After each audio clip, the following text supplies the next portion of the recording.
My name is Kostyanev, and this is KinoFox. Before we start, I ask you to subscribe to my Telegram channel, where I announce all sorts of interesting things. I talk about movies and myself, and I also announce my streams. And in general, you can learn everything there before anyone else. And in the short vertical videos, cool movie recommendations for every taste always await you.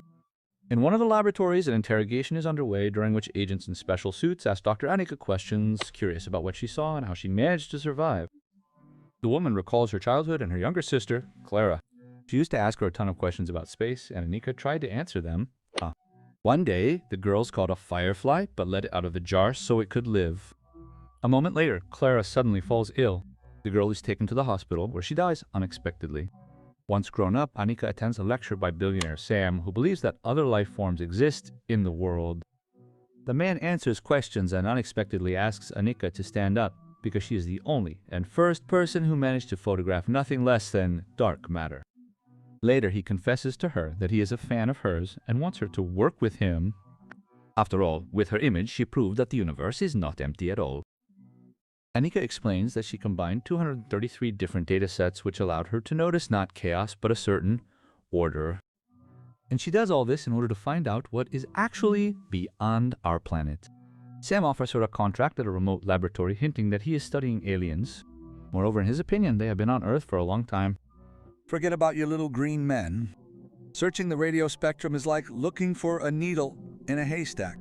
I am telling you that the whole haystack is stuffed with needles. A couple of days later, Annika sails to the island with the company's new engineer, Charlie. Upon arrival, they learn that the base staff has only 10 people, and their developments are completely classified. On the shore, Annika notices a strange structure but cannot understand what it is for. Inside the building, she meets a strange and irritating man, Dr. Perry, who is sure that the woman is a spy sent by Sam to watch him. Charlie, who arrived with her, also greets Perry but receives the same attitude. The rude man shows the new employees the base, explaining that their every step will be tracked as is stated in their contracts. Perry scoffs at Sam, who, unlike other billionaires, doesn't buy yachts, but rather the desire to remain in the memory of humanity. Charlie admires the latest equipment, but Perry advises against touching it, pondering evolution and arguing that the universe must be inhabited. Moreover, everything suggests that aliens are far more advanced than humans. He is convinced the researchers initiated contact with extraterrestrial intelligence, unaware that this step will lead to humanity's doom. Perry knows how to build a photon transmitter, though Charlie is certain such communication defies all laws of nature. Perry counters that it is not so much a violation as it is a distortion of existing rules. Although Annika is also skeptical, Perry insists his device will work, after which he leaves. Annika and Charlie realize that the scientists are searching for aliens right here in this lab. However, the mass of data is chaotic. Annika recalls her own research and decides to look for a specific order within the chaos. As a result, she derives her own algorithm pointing to a real signal from aliens who are very close. Annika and Charlie rush outside to tell Perry about their discovery. But he is not at all surprised, since Annika's program was merely the necessary confirmation of his theory. Perry shows them the figure on the shore, which turns out to be a quantum communication device, though it doesn't work yet. Charlie cannot grasp the magnitude of the data received and goes off to wander the island. Meanwhile, Perry finds his daughter, Lucy, playing with ants, which leads him to think about how humans studied ants to solve transport problems. He tries to ask Lucy about her learning methods, but the girl refuses to talk and Perry is forced to leave. Meanwhile, Annika becomes convinced of the signal's reality and recalls how, as children, she and Clara went camping and heard a strange sound like a monster's voice. Clara, not believing in mysticism, wanted to leave the tent, but Annika was against it. Now Charlie intends to activate the device, but the girl warns of the danger, reasonably questioning the aliens' intentions. Charlie mentions his past experience developing a bionic eye capable of transmitting visual information directly to the brain, allowing the blind to see. These latest versions naturally surpass organic sight. Therefore, he is certain that in the future, people will replace body parts with improved analogs and eventually upload their consciousness into a digital format. Well, something like, Cyberpunk 2077. So humanity is facing a real end. However, Annika reminds him that some patients eventually rejected their bionic eyes, which means people aren't afraid of their own imperfections. The scene returns to the lab where Annika, answering questions, admits she stayed on the island because she feared that an unstable scientist was communicating with aliens all alone. You saw that Glasnow was unbalanced. You understood that he posed a threat, Why did you choose to stay? Would you have allowed an unstable nihilist to represent humanity at this meeting? Back on the island, she learned that Lucy was a highly gifted child. The local doctor, who had lived on the island for 3 years, shared that Perry lost his wife and son 4 years ago. When the fire broke out, the man was under the influence of medication and was not even aware of the danger. There is a slight sense that for him, people are important only in theory, but not in practice. During dinner, Sam entertains Lucy, and the girl interacts with him willingly. But Perry sends her off to bed.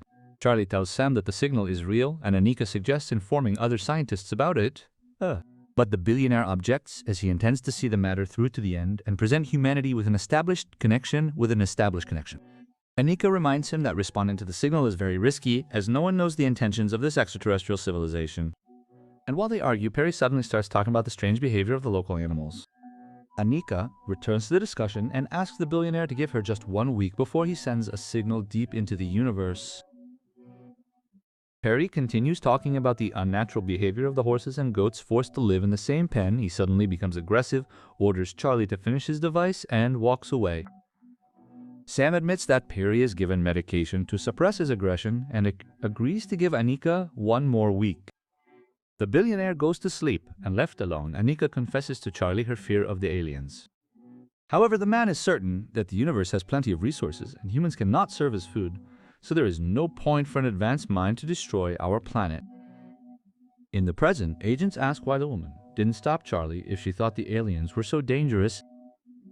But the young woman knew about the engineer's worldview, as he was convinced of the aliens' peaceful nature, even though she did not share that view. Back on the island, Charlie finishes the settings for the external device. Now they can send a message into space. He informs Perry, who is preparing the transmission. Anika is summoned only when everything is already prepared. She tries to stop her colleague, but he doesn't listen to her. He explains that he chose the most frequently repeating sequence from the alien signal to send in response, although he has no idea what it means. Perry intends to use the speed of light as a unit of measurement, and it will repeat 10 times at different intervals so the aliens understand that humans are intelligent. Anika texts Sam, asking him to stop it. Perry replies that Sam won't help her, as he doesn't have an off switch. Charlie also supports the scientist, and the message flies off into space. A few minutes pass, and there is no response. Anika calls Sam, but the connection is suddenly cut, and then the laboratory's power goes out. Same thing happens in the city where Sam is located. After a while, the backup generator in the laboratory turns on. However, in the morning, they learn from the news that the global power outage, lasting only a few minutes, led to numerous accidents and casualties, and NASA declares it impossible to determine the cause of the failure, suggesting an extraterrestrial origin. Anika calculates that the electricity was cut off for exactly 8 minutes and 19 seconds, That is exactly how long it takes for sunlight to reach the Earth. She suggests that aliens could have used this time interval to send a message that would be understandable to humans. Charlie supports this hypothesis. However, they fear that Perry will not stop and might trigger the signal again. Anika tries to shut down the system and discovers that Perry has blocked their access, announcing that it is time for us to rethink the discovery. In the present, Anika reflects on the fact that humanity's place in the universe is about to change, since the aliens now know exactly where they are located. Meanwhile, on the island near the communication device, Lucy is playing with a kite, not noticing how the insects that enter its range die, forming a perfect circle. Finding itself inside this circle, the kite suddenly shoots upward, dragging the girl with it and cutting her hand with the fishing line. However, Perry manages to save her, and Charlie and Anika notice a mysterious object appearing in the sky. Meanwhile, national security agents visit Sam to find out why his island remained powered during the total blackout. They also record an anomaly that is impossible to study due to the non-functioning satellites. The object in the sky continues to increase in size, becoming visible even from the city. Sam tries to hide the truth, claiming that a solar observatory is located on the island. Employees who are preparing for evacuation. At this time, Charlie watches the object, then decides to approach the device, but Anika stops him. You've caused enough trouble already. Anika, this thing is safe. It is an extraterrestrial phenomenon. You're sticking your hand in there. Charlie shows data indicating that a column surrounded by a vacuum has formed between the object and the device. But inside is regular air, which means it is not dangerous. Anika suggests interpreting the vacuum as a medium for transmitting information and a column of air as a data set. By lighting a fire, they see how the smoke is absorbed by the vacuum, forming shapes. Annika explains that aliens communicate through images, and this is a sign of a more advanced life form. Doubtful, but okay. Meanwhile, the army prepares to storm the island, and unrest grows across the globe, forcing some countries to declare martial law. Sam flies to the island to formulate an explanation for the military. Charlie expresses a theory about the repeating sequence being a distress signal. Perhaps the aliens are striving to protect the Earth from some kind of danger. Well, let's assume so. Annika, looking through news about the unrest in cities, remembers a firefly caught in a jar. She rushes outside and, looking at the object, assumes that the power failure was caused by a massive scan of the Earth. Aliens, who are aware of the value of air to humanity, begin to use it as a communication channel. Accordingly, the pillar of vacuum serves as an invitation. Charlie expresses a desire to volunteer, but they are interrupted by a group of soldiers seizing control of the device. The scientists argue that the problem can be solved by entering into a dialogue with the alien. However, the agent objects, stating that world powers have actually already united and want to mount a military response. The scientists are locked in the base, but they retain the ability to communicate via the intercom. Charlie urges them not to fear the soldiers, reminding them that they became scientists to save humanity. This awakens memories in Annika of her sister, whom she could not protect. After this, she informs the agent that the device continues to send signals. The agent, believing her, agrees to send a soldier to shut it down. However, Annika declares that only a scientist can actually do it. They give her 5 minutes, and Charlie watches as Annika activates the device and distracts some of the guards by knocking on the window. The girl uses this moment to run into the pillar. The soldiers open fire, and the girl loses consciousness but soon comes to. The outside world beyond the pillar disappears, and her sister appears before her. A voice in her head admits that the girl's image will help establish contact, well, because it is something close and familiar. The aliens explain that they are a life form that has integrated biology and mechanics, or physics itself. They do not create or destroy, but merely observe and build. Charlie was right. They were sending a distress signal as they seek to protect the Earth from a colossal threat. Since humans have revealed themselves, other hostile aliens will try to destroy them.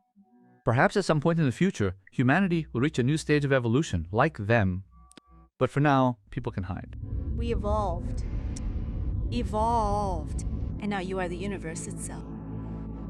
One day, you too may evolve. But that is your choice. The alien girl releases a firefly from a jar, and Annika regains consciousness. And immediately the anomaly begins to expand rapidly, enveloping the planet. In the present, at the lab, Annika explains that the aliens have no face to look at, and no world that can just be taken and destroyed. At the moment, people are hidden from hostile extraterrestrial life, although they pose a danger, at least to themselves. And when asked when the aliens will return, she just smiles because they never went anywhere. You know, it has a pretty decent cast. It features Lupin from Harry Potter, whom you know very well. And overall, the film even has its own philosophy, decent dialogue, well, acting, and visuals. So I think you can certainly brighten up your evening with this film.